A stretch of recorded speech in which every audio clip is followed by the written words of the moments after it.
Bonjour et bienvenue dans cette nouvelle vidéo de présentation de Manageo. Aujourd'hui, nous allons voir le réglage du module catalogue. Donc tout d'abord, on va ici dans le menu Réglages, Préférences. Dans la section Catalogue, on a plusieurs rubriques. Donc la première, c'est Options. Donc ici, vous voyez que vous avez la possibilité d'activer les codes à bord.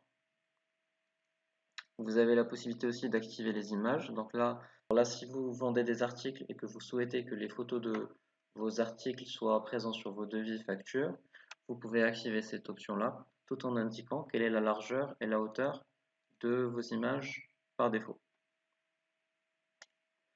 Donc par défaut, c'est 600 pixels sur 400. Vous pouvez laisser tel quel ou vous pouvez décider que ça soit autre chose, par exemple 500 sur 500.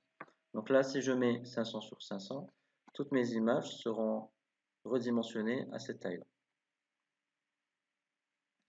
Vous avez également la possibilité d'activer les prix de vente minimum. Donc ça, c'est tout simplement, imaginez que vous vendez un article à 5000 dirhams et que vous souhaitez que vos collaborateurs ne puissent pas le vendre en dessous de 4500. Et donc, vos collaborateurs ne pourront plus vendre cet article en dessous de ce prix. Vous pouvez également activer les marques. Vous pouvez également définir quelle est la méthode de calcul du prix de revient. Donc, vous avez plusieurs options. La première, c'est tout simplement se baser sur le prix de revient catalogue. La deuxième option, c'est se baser sur le dernier prix d'achat ou sur le prix d'achat moyen pondéré ou sur le dernier prix de revient ou sur le prix de revient moyen pondéré. Pareil pour le calcul du prix d'achat moyen pondéré. Donc, il peut être basé soit sur les bons de commande, soit sur les factures d'achat. Donc ici, une fois que c'est fait, on enregistre. Dans la prochaine rubrique, on peut spécifier les familles d'articles. Donc par défaut, vous avez une catégorie que vous pouvez soit renommer, soit supprimer. Donc là, je vais la renommer catégorie 1. Je vais créer une catégorie 2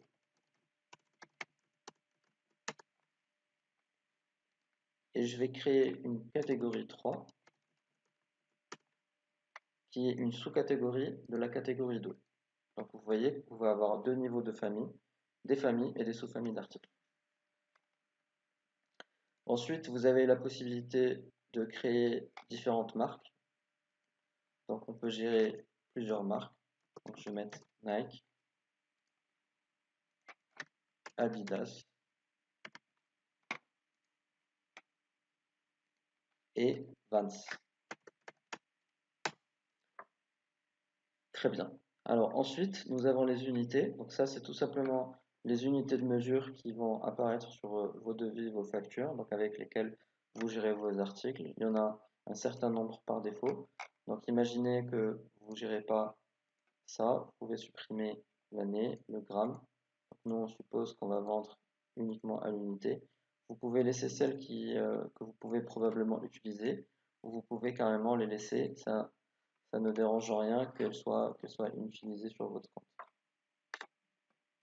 Et enfin, nous avons la numérotation. Donc, par exemple, les articles vont commencer à 1. Donc là, si vous avez une certaine codification en interne des articles, on peut dire par exemple, nous on a des produits, ça va être P, ou ça va être N, ou référence R, comme vous voulez. Donc on va dire c'est N. Le premier va commencer effectivement à 1. J'ai pas besoin de mettre l'année dans la référence. Donc ça va commencer à 1 et le séparateur, j'en ai pas besoin.